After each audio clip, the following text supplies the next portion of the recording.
आदिवासी आदिवासी आदिवासी और आदिवासी।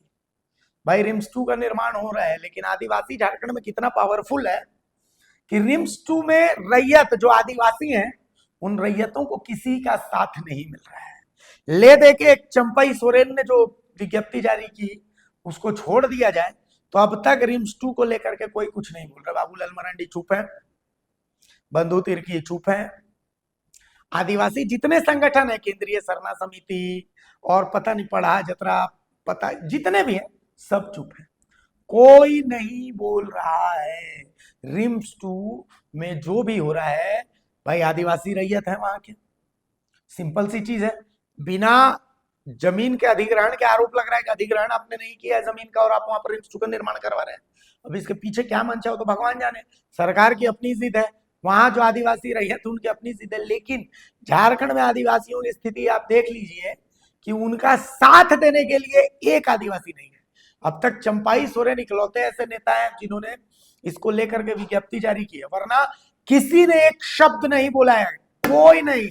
गीताश्री उरांव चुप है, बंधु तिर्की चुप है, प्रेम शाही मुंडा चुप है, लक्ष्मी नारायण मुंडा चुप है, ज्योत्सना किरकिट्टा चुप है, निशा भगत उसीर के मामले में जेल में है। आप देख लीजिए ना, कहां कौन आदिवासी नेता है जो इस मामले में आ रहे हैं। वहां के ग्राउंड जीरो के रैयतों को आप सुनिए, वो तो बेचारे डीसी कार्यालय तक गए, लेकिन सवाल है कि आखिर उनकी आवाज पीट के बनाया है और हम लोग इसमें पीढ़ी दर पीढ़ी खेती करते आए हैं। 2012-13 से सरकार बोल रही है एक्वायर है, उसके पहले तो हम लोग खेती कर रहे थे। हाँ?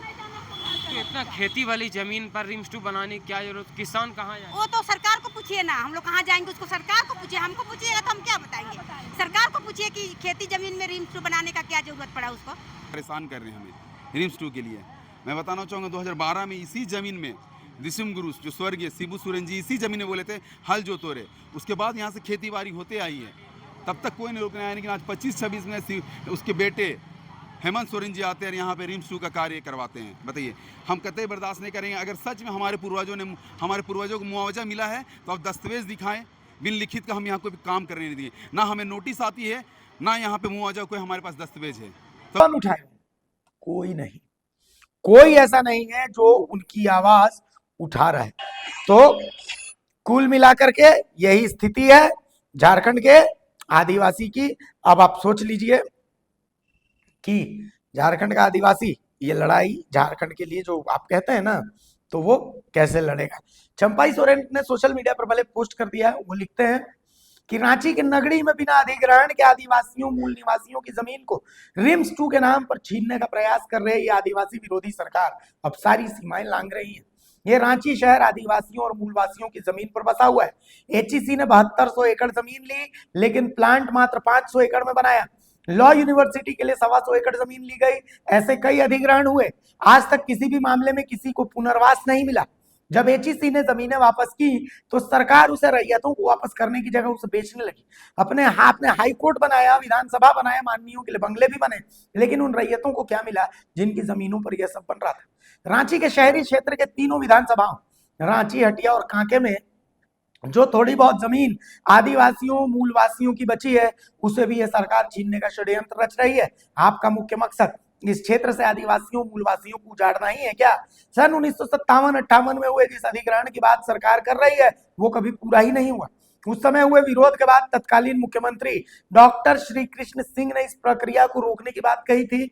उसके बाद ये प्रक्रिया रुकी और स्थानीय किसान 2012-13 तक उस भूमि की मालगुजारी भी देते रहे। फिर इस अधिग्रहण को पूरा मानना गलत होगा। भूमि अधिग्रहण अधिनियम 2013 यह स्पष्ट करता है कि यदि रैयतों को मुआवजा नहीं मिला हो अथवा उस भूमि पर सरकार का कब्जा ना हो तो अधिग्रहण की वो प्रक्रिया रद्द समझी जाती है।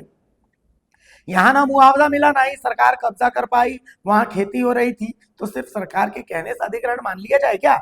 रांची में कई जगह बंजर जमीन उपलब्ध है। यह सरकार एचईसी से सैकड़ों एकड़ जमीन ले चुकी है, दोबारा 500 एकड़ से अधिक भूमि लेने की तैयारी में भी है। फिर वहां इस अस्पताल का निर्माण करवाने में क्या दिक्कत है? राज्य में हर दूसरे दिन खाट पर मरीजों को अस्पताल ले जाते हुए तस्वीरें वायरल होती हैं। मरीजों को एम्बुलेंस मिलना लगभग असंभव है। चाईबासा में सरकारी अस्पताल में बच्चों को एचआईवी संक्रमित रक्त चढ़ाकर उन्हें मौत के मुंह में धकेल दिया जाता है। एक मजबूर पिता द्वारा अपने बच्चे का झोले में शव ले जाती तस्वीरें इनको शर्मसार नहीं करती? रांची में रिम्स की दुर्दशा किसी से छिपी हुई नहीं है, लेकिन फिर भी उन्हें इस व्यवस्था को ठीक नहीं करना है, एक नया अस्पताल बनाना है। क्यों? पिछले साल जमशेदपुर एमजीएम अस्पताल की नई बिल्डिंग बनी, लेकिन वहां क्या बदला? आज भी वहां ना तो दवाइयां हैं, ना टेस्ट की सुविधा, ना डॉक्टर मिलते हैं, ना स्टाफ। तो फिर क्या वहां बिल्डिंग इलाज करेगी?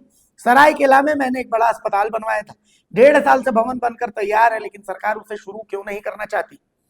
क्या भूमि पुत्रों की जमीनें लूटने के लिए झारखंड राज्य का निर्माण किया गया था? इस बदहाल व्यवस्था में किसानों को परेशान करके अथवा उन्हें भूमिहीन करके सरकार को क्या मिलेगा? रांची का यह क्षेत्र शेड्यूल 5 एरिया में आता है। यहाँ सीएनटी एक्ट समेत तमाम कानूनी आदिवासियों मूलवासियों के लिए संरक्षण के लिए बने। उन कानूनों को बनाते समय ब्रिटिश लोगों ने हमारे अधिकारों को सम्मान दिया था, लेकिन आज ये सरकार मानो हम लोगों को उजाड़ना ही अपना एकमात्र मकसद बना चुकी है। इस क्षेत्र में आदिवासियों के गांव अब खोजने से भी नहीं मिलते। क्या इसीलिए झारखंड अलग राज्य बनाया गया था? यह सरकार जिस भाषा को समझती है उसे उसी भाषा में समझाया जाएगा। इस तानाशाही सरकार के खिलाफ राज्य भर के आदिवासी मूलवासी नगड़ी में महादरबार लगाएंगे और लाखों लोग मिलकर इस जमीन को बचाएंगे, इन खेतों में हल चलाएंगे। जागो आदिवासी, जागो झारखंडी। ये चंपाई सोरेन का पोस्ट है और एकमात्र चंपाई सोरेन है जिन्होंने इसको लेकर के पोस्ट किया। अभी तक किसी और ने रिम्स 2 बनाए जाने को लेकर के कोई पोस्ट नहीं किया, कोई प्रतिक्रिया नहीं दी है, कुछ भी नहीं दी है। तो कुल मिलाकर के अब देखना है कि रिम्स 2 पर आखिर सब जो है वो शांत क्यों पड़ गए हैं? क्या सबका मुंह बांध दिया गया है या फिर सबको फर्जी एफआईआर का डर सता रहा है? आखिर कारण क्या है? जी रिम्स 2 के निर्माण को लेकर शुरुआत में जो इतनी ऊंची ऊंची आवाजें उठा रहे थे, आज सारे आदिवासी अगुआ बिल में घुस गए। जमीन दलाली के लिए सबके पास समय है, लेकिन रिम्स 2 में वास्तविक रैयतों के लिए किसी के पास समय नहीं है, सूर्य हंसदा के लिए किसी के पास समय नहीं है। इसी से आदिवासी समाज आगे बढ़ेगा। हम दिखू ही ठीक है, फिर बढ़िया है। नमस्कार, जोहार।